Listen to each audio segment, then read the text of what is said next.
ആൾക്കാരെ നോക്കുന്നുണ്ടോ? പിന്നെ വേറെ എന്തൊക്കെ പേര് തരാം? പറഞ്ഞോ. ഞാനിത് ക്ലാസ് എടുക്കുന്ന സെറ്റപ്പ് അല്ല ഉദ്ദേശിക്കുന്നത്. ഞാൻ ഒരു ഇന്ററാക്റ്റീവ് സെഷനാണ് ഉദ്ദേശിക്കുന്നത്. അപ്പൊ നിങ്ങളിൽ നിന്നുള്ള റെസ്പോൺസ് എനിക്ക് ടീച്ചേഴ്സ് അടിക്കുമോ എന്നുള്ള പേടി, പറയുന്ന ആൻസർ തെറ്റിപ്പോവോ, ടീച്ചേഴ്സ് അടിക്കുമോ എന്നുള്ള പേടി, പിന്നെ പറഞ്ഞു എന്തൊക്കെ പേടികൾ വരാം? പറഞ്ഞു. വെള്ളത്തിന് പേടിയുള്ള ആരെങ്കിലും? വെള്ളത്തിന് പേടി ചിലപ്പോൾ ലോകത്തിലെ ഏറ്റവും കൂടുതൽ ആൾക്കാർ പേടിക്കുന്ന വേറൊരു കാര്യം എന്ന് പറഞ്ഞാൽ ആനിമൽസിനെ പേടിയുള്ള, പാമ്പ് പറഞ്ഞ റെപ്റ്റൈൽസിനെ പേടിയുള്ള.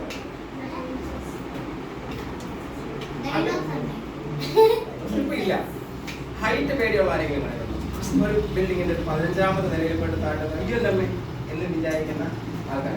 അപ്പൊ അങ്ങനെ ഒരുപാട് പേടികളുണ്ട്.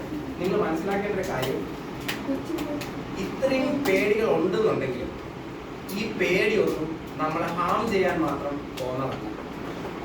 ഇപ്പൊ ഡെപ്ത്, ആഴം, വെള്ളം, നമ്മൾ വെള്ളമുള്ള സ്ഥലത്ത് പോയാൽ മാത്രമേ നമുക്ക് അതിനെ പേടിക്കേണ്ട ആവശ്യമുള്ളൂ. നമുക്കതിന് മാറി നടക്കാം. ഇരുട്ടിനെ പേടിയുള്ള എത്ര പേരുണ്ട്? നമുക്ക് ഇരുട്ടിനെ പേടിയുള്ളവരുണ്ട്. അപ്പൊ നമുക്ക് എന്താ മാർഗം? നമുക്ക് ഇരുട്ടില്ലാത്ത സ്ഥലത്തേക്ക് പോവാം, നമുക്ക് പകൽ സമയം പോവാം, ഇല്ലെങ്കിൽ ടോർച്ച് യൂസ് ചെയ്ത് പോവാം, ഒരു ലൈറ്റ് കൊണ്ടുപോകാം. ഹൈറ്റ് വേണം, നമുക്ക് ഹൈറ്റ് കയറാതിരിക്കാം, ഹൈറ്റിന്റെ മുകളിൽ നിന്ന് താഴോട്ട് നോക്കാതിരിക്കാം. അങ്ങനെ എന്തെങ്കിലും കാര്യങ്ങൾ നമുക്ക് അതിനൊക്കെ വേണ്ടാതിരിക്കാം. ഒരിക്കലും നമുക്ക് മാറ്റി വെക്കാൻ പറ്റാത്തതും നമുക്ക് ഏറ്റവും കൂടുതൽ പേടി വരേണ്ടതുമായ കാര്യത്തിലേക്കാണ് ഞാൻ ഈ പറഞ്ഞു വരുന്നത്. അത് നമ്മുടെ റോഡിലേക്ക് ഇറങ്ങുമ്പോഴുള്ള പേടി. ഒരു ചെറിയ കണക്ക് ഞാൻ പറഞ്ഞു തരട്ടെ.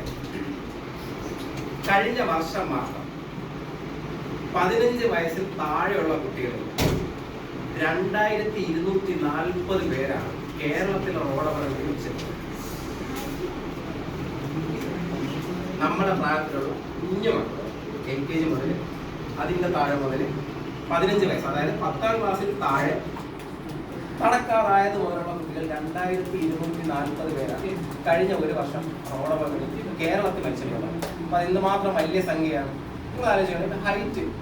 ഹൈറ്റ് പേടിയുള്ള ആരും ഇതുവരെ പേടിച്ച് മരിച്ചിട്ടില്ല, ഇരുട്ട് പേടിയുള്ള ആരും ഇതുവരെ പേടിച്ച് മരിച്ചിട്ടില്ല. പക്ഷെ റോഡിൽ ഇറങ്ങുമ്പോൾ സൂക്ഷിച്ചിറങ്ങും. അവിടെയാണ് നമ്മുടെ ഈ ട്രാഫിക് അവയർനെസിന്റെ ഒരു റെലവൻസ് വരുന്നത്. നമുക്ക് വളരെ ബേസിക് കാര്യങ്ങളെ പറയുന്നുള്ളൂ. ഒരു അരമണിക്കൂർ ക്ലാസ്സാണ് ഞാൻ ഉദ്ദേശിക്കുന്നത്. സ്ഥിരം ഫോട്ടോ എടുത്തു, ധൈര്യമായിട്ട് ഫോട്ടോ എടുത്തു. നിങ്ങൾക്ക് പേടിക്കൊന്നും ധൈര്യമായിട്ട്.